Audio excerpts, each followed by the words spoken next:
Hello बच्चों, ये JEE main 2023 का क्वेश्चन है 30 जनवरी शिफ्ट 2 का। An object is allowed to fall from height are above the earth. अब अबव द अर्थ बोला है, मतलब अर्थ सरफेस की बात हो रही है। Where are is the radius of earth, its velocity when it strikes the earth surface. इसका मतलब सरफेस से आर हाइट ऊपर है, तो जब सरफेस पे स्ट्राइक करेगा तब इसकी क्या वेलोसिटी होगी। एयर रेजिस्टेंस यहाँ पे कंसिडर नहीं करना है, तो मैं डायग्राम से आपको एक्सप्लेन करूंगा। देखिए, जैसे ये मान लीजिए अर्थ हो गया, तो अर्थ से यहां पर कुछ आर हाइट पर कोई एक ऑब्जेक्ट है जिसको हमने क्या किया, यहां से ड्रॉप कर दिया। तो ड्रॉप करने का मतलब होता है इनिशियल वेलोसिटी जीरो होना। ठीक है, अब यहां पर ड्रॉप करने का मतलब तो इनिशियल वेलोसिटी जीरो हो गया, ठीक है, बट यहां पे पोटेंशियल एनर्जी जीरो नहीं होगा। तो इनिशियल पोटेंशियल एनर्जी जीरो नहीं होगा, तो सेंटर से इसका पूरा डिस्टेंस कितना हो जाएगा, यहां से यहां तक का सेंटर से डिस्टेंस कितना हो जाएगा, 2r। बिकॉज सरफेस से r है और सेंटर से सरफेस तक कितना है, r है, तो टोटल डिस्टेंस कितना हो गया, 2r।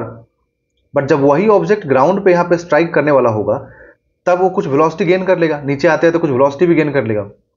ठीक है, फिर यहां पर डिस्टेंस देखेंगे तो सरफेस से सेंटर का कितना हो जाएगा, r। तो फाइनल पोटेंशियल भी जीरो नहीं होगा।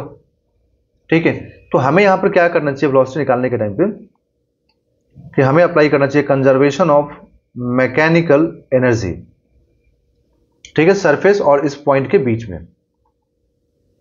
तो के आई मतलब initial kinetic energy plus initial potential energy is equal to K F plus U F.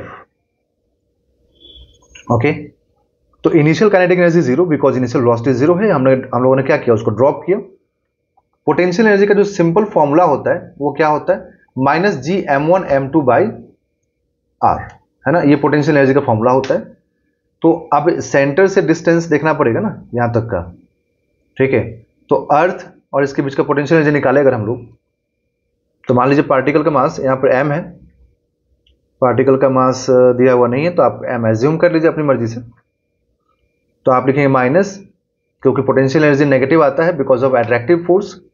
Okay, तो जी एम जो पार्टिकल का मास m upon 2r।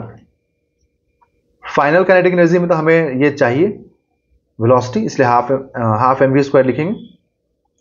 Final potential energy में भी नेगेटिव साइन तो आएगा बिकॉज अट्रैक्टिव फोर्स है, but finally कहां पहुंच गया ये, सरफेस पे। तो सरफेस पे कितना सेंटर से डिस्टेंस है, r।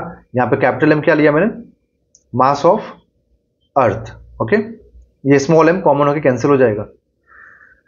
अब इस वाले को GMM, ये जो है ना, ये जो GM/r बचा हुआ है ना, इसको उठा करके आप लेफ्ट हैंड साइड में लेके जाइए। तो जैसे आप लेफ्ट हैंड साइड में लेके जाएंगे इसको, तो आपको यहां से minus GM/2r plus GM/r is equal to v square by 2 हो जाएगा। अब यहां से अगर हम एलसीएम लेके देखें तो हम लोग क्या लिखेंगे, v square by 2 is equal to, है ना, v square by 2 is equal to GM/r को कॉमन कर दीजिए। ठीक है, तो ये -1/2 प्लस 1, तो एलसीएम वगैरह लेके सॉल्व करेंगे ना, तो ये GM/2r हो जाएगा पूरा सॉल्व करने के बाद, और इधर से वी स्क्वायर बाई 2 हो जाएगा। तो ये कैंसिल हो गया। तो यहां से वी स्क्वायर जो आएगा ना, मतलब जो वी आएगा वो क्या आएगा, root over capital M capital G by R, जहां पे R रेडियस ऑफ अर्थ हो गया। बट यहाँ पे कैपिटल G के फॉर्म में कहीं पर भी कोई आंसर नहीं दिया हुआ है। तो एक्सेलरेशन ड्यू टू ग्रेविटी की बात करें, अब यहाँ चेंज करना पड़ेगा हम लोगों को। तो एक्सेलरेशन ड्यू टू ग्रेविटी की बात करें तो ये क्या होता है, GM/r स्क्वायर होता है। तो यहां से आप GM निकाल दीजिए और एक्सेलरेशन ड्यू टू ग्रेविटी के फॉर्म में, और इसको पुट कर दीजिए वेलोसिटी वाले में, स्पीड वाले में, क्योंकि एक्सेलरेशन ड्यू टू ग्रेविटी के फॉर्म में ही सारे आंसर्स दिए हुए हैं।